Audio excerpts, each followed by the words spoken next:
Bonsoir, c'est le plus gros poste de dépenses des ménages, celui qui nous préoccupe le plus et qui ne semble jamais cesser d'augmenter. Je parlais des dépenses pour notre logement, pour notre maison.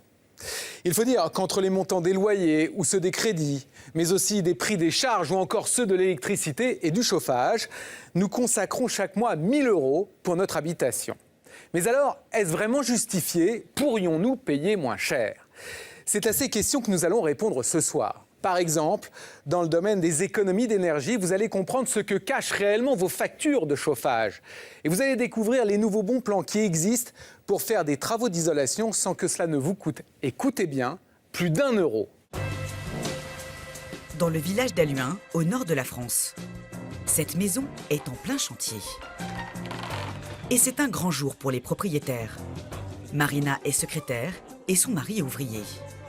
En principe, les travaux qui vont être réalisés aujourd'hui, ils n'auraient pas pu se les offrir. La trappe d'accès, c'est ici.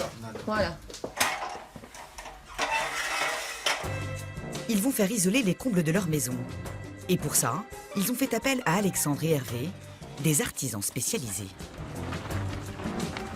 C'est plus trop bien isolé. Comme vous pouvez voir, la laine de verre fait plus de 2 cm. Donc on va rajouter 230 mm de laine soufflée. Ce genre de travaux, ça peut rapidement coûter assez cher. Il faut mettre en place toute une installation, des mètres de tuyaux, une soufflerie et des kilos de laine soufflée. Vous voulez monter voir? Ah bah oui, je veux bien. Allez-y. Vous avez fini? Tout s'est bien passé? Après 2 heures de travail, c'est terminé. Les 55 mètres carrés de comble de Marina ne laisseront plus passer le froid. Ah, il y a une sacrée couche quand même. 23 cm. Ah ouais, dis donc. On l'a déjà Super, génial. C'est comment? Ah ben, c'est tout blanc. En général, ce genre de travaux, cela monte facilement à 2 000 €. Pourtant, au moment de payer la facture, Marina garde le sourire. Car en faisant appel à ses artisans, elle sait qu'elle va avoir droit à une ristourne exceptionnelle. D'ailleurs, elle ne sort pas son chéquier, son porte-monnaie suffira. Car pour les travaux d'aujourd'hui, elle n'aura à payer Voilà. qu'1 €. S'il vous plaît, merci à vous. 1 € pour l'ensemble des travaux.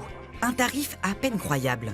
À tel point que Marina a cru au départ qu'il s'agissait d'une arnaque. Au début, j'ai cru que c'était impossible parce que c'est vrai que des combles à 1 euro, on hallucine un peu, quoi. C'est vrai que c'est assez surprenant. Ça paraît tellement gros.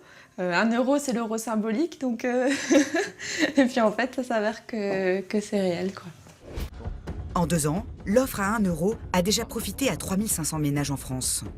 L'objectif est d'en atteindre 10 000 d'ici 2016.